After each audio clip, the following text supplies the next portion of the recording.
The UK government's ban on Palestine action is a disturbing misuse of counter-terrorism legislation, the United Nations human rights chief has warned.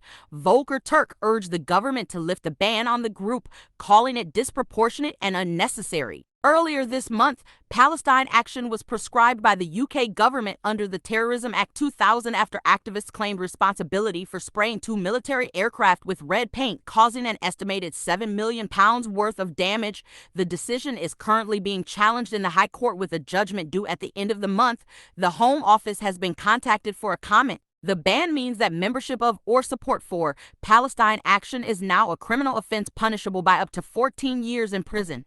More than 170 people have been arrested since the ban was introduced under the Terrorism Act of 2000. Turk, who has been the UN's High Commissioner for Human Rights since 2022, said the ban appears disproportionate and unnecessary. It limits the rights of many people involved with and supportive of Palestine action who have not themselves engaged in any underlying criminal activity but rather exercise their rights to freedom of expression, peaceful assembly, and association, Turk said.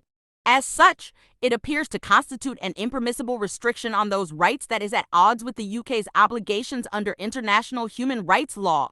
Security Minister Dan Jarvis said that protest in support of Palestinians, waving a Palestine flag, or expressing views about the current horrifying situation in Gaza is lawful. The prescription order is specific to the support of Palestine action only, which has orchestrated a campaign of criminality on Britain's streets, including attacks on national security infrastructure.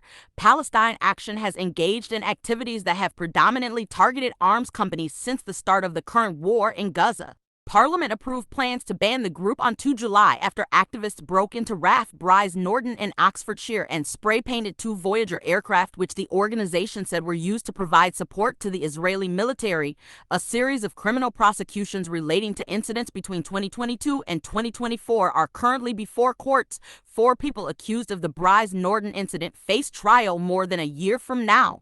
It misuses the gravity and impact of terrorism to expand it beyond those clear boundaries to encompass further conduct that is already criminal under the law, he added.